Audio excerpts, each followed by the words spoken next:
Se você acha que o preço do feijão é mais importante do que brigar contra inquéritos inconstitucionais, você não entendeu o problema.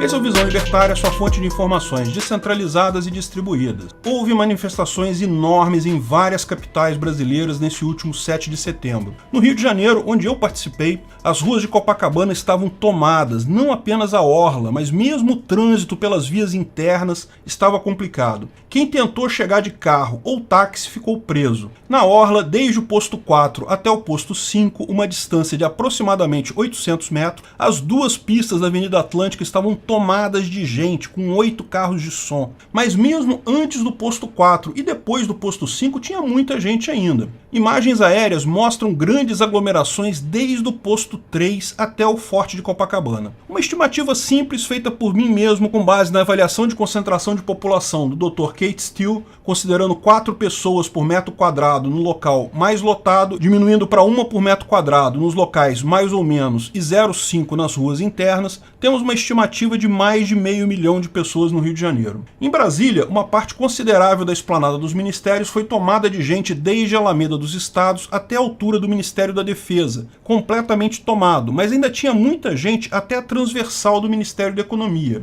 Lógico, também tinha muita gente circulando nas proximidades do evento, usando os mesmos critérios adotados para o Rio de Janeiro, estimam que haviam 1 milhão de pessoas na manifestação de Brasília. São Paulo também tivemos a Paulista completamente tomada do início ao fim, com uma aglomeração maior ao redor do MASP, mesmo descontando a área mais aberta devido a protocolos de segurança. É possível estimar, usando os mesmos critérios, 1.300.000 pessoas em São Paulo. Certamente foram manifestações de tamanho equivalente ou até maiores que as de 15 de março de 2015 e 13 de março de 2016, quando a reivindicação principal era o impeachment da Dilma Rousseff. Dá para ver a equivalência comparando fotos antigas do mesmo ângulo. Lógico, é sempre possível escolher ângulos melhores ou piores na contagem de multidão, sempre será algo subjetivo e sujeito a imprecisões, mas é inegável que foi algo comparável aos maiores atos registrados de protesto no Brasil. Certamente muito maiores que os protestos da esquerda, marcados para o mesmo dia, que reuniram uma quantidade significativa apenas em São Paulo, mas mesmo assim um número muito menor. Mais importante, foi um protesto sem invasão de propriedade privada, sem quebra de patrimônio de outrem. Muitos temiam que esse tipo de coisa pudesse levar a uma reação similar à do Capitólio nos Estados Unidos. Embora a mídia tradicional socialista esteja tentando a todo custo diminuir a amplitude dos protestos e dar a eles um tom golpista, os protestos foram legítimos até do ponto de vista libertário, certamente também válidos do ponto de vista juspositivista atual. Nada de golpe ali. Claramente visavam as recentes decisões do STF tomadas em processos que não seguem o devido processo legal. Como já explicamos em outros vídeos, veja o Qual o Limite da Justiça Privada, o devido processo legal existe exatamente para evitar que excessos e erros sejam cometidos ao longo de um processo judicial. Eles existem hoje no Estado Democrático de Direito e existiriam também entre empresas de justiça privadas. Nesse sentido, a parte mais básica é a segregação de poderes. Não se pode, de alguma forma, admitir que todas as decisões de um processo fiquem na mão de uma só pessoa,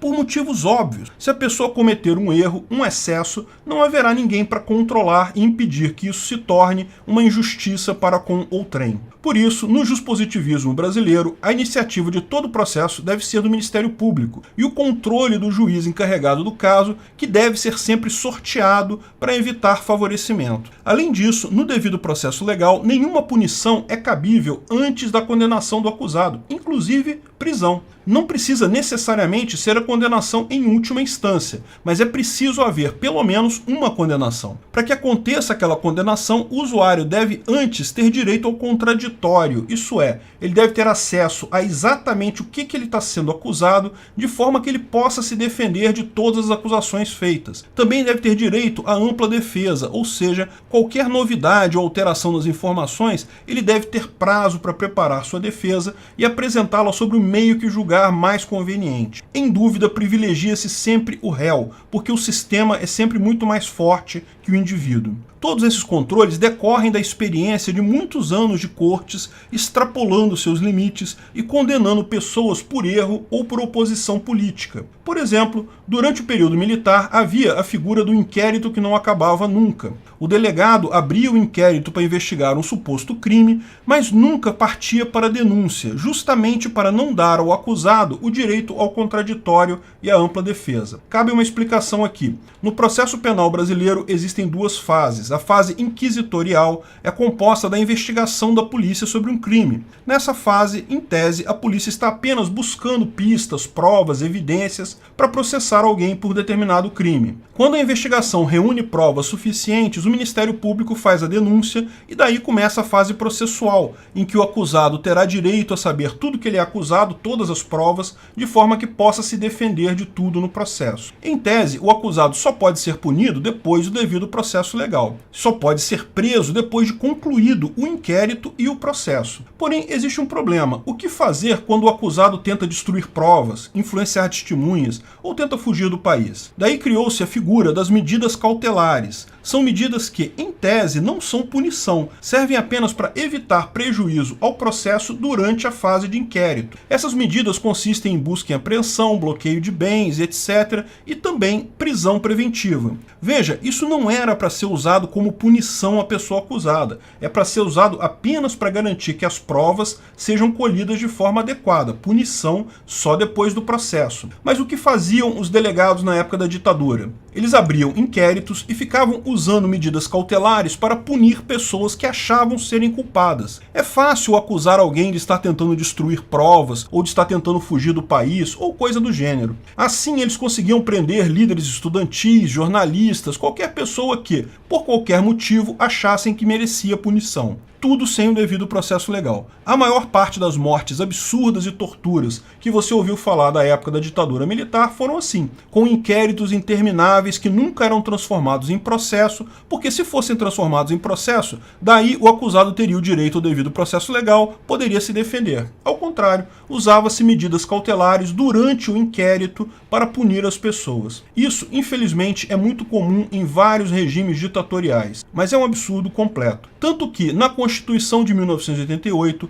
buscando se acabar com isso, foram inclusos diversos artigos para garantir que tal coisa jamais aconteceria de novo. A maior parte desses artigos protegia os acusados dos rigores ditatoriais da polícia ao requerer que um juiz fizesse o controle sobre o inquérito. Todas as medidas cautelares deveriam passar pelo crivo do juiz. Essa solução funcionou muito bem por um tempo, de fato. As torturas e inquéritos ilegais que eram corriqueiros aqui no Brasil se tornaram exceção. Mas isso foi só até que um juiz, o Alexandre de Moraes, resolvesse adotar o tom ditatorial. Veja a ironia da coisa, o objetivo era tornar o processo mais garantista, por isso foi para o controle de um juiz, mas foram exatamente alguns juízes da Suprema Corte que decidiram ignorar tudo isso na hora de punir os seus adversários políticos. Dias Toffoli criou um processo do nada, sem provocação do MP, e delegou ao mesmo, sem sorteio, para Alexandre de Moraes. Pior, um processo em que eles próprios são vítimas, são acusadores, são promotores, investigam, indicam vítimas, decidem quem vai ser preso. Agora ficamos com um processo que está indefinidamente, pelo menos há mais de um ano, em fase de inquérito, com um monte de medidas cautelares sendo usadas para punir pessoas aleatoriamente. Ninguém é denunciado porque de fato não há crime algum, se trata puramente de perseguição política. E o juiz continua agindo como um ditador sem qualquer controle de quem quer que seja. Você poderia imaginar que pelo menos não há tortura dessa vez, né? Pois é, mas veja o caso do Oswaldo Eustáquio, que alega ter sido torturado na prisão e hoje anda numa cadeira de rodas. Não é em nada diferente a acusações dos anos de chumbo. Aquelas pessoas que acham que tudo isso tá ok, que não é nada demais, que o preço do feijão é mais importante que isso, tomem cuidado. Hoje podem ser seus adversários políticos sofrendo na mão de um juiz sem nenhum controle. Pode até ser divertido ver eles se fuderem, não é mesmo? Mas cuidado, amanhã pode ser você. E se todos os outros que você não gosta já tiverem sido silenciados por esse processo absurdo, não vai ter ninguém para te defender quando chegar a sua vez, meu amigo. Obrigado pela audiência. Esse vídeo foi um oferecimento de armataweb.com. cloud e serviços de data center. 100% de compromisso com a satisfação e privacidade dos clientes. Aceitamos Bitcoin. Veja o link na descrição do vídeo. Se você gostou desse vídeo, clique no like e compartilhe ele em suas redes sociais. Se inscreva no canal para nos ajudar, clicando no botão vermelho abaixo. Se quiser ser avisado de novos vídeos, clique no sininho ao lado. Se você quiser comprar camisas e outros itens do Visão Libertária, veja nossos itens no site Pimenta no Café, pimentanocafé.com.br/Visão Libertária, tudo junto sem acento, ou clique no link da descrição. Até a próxima!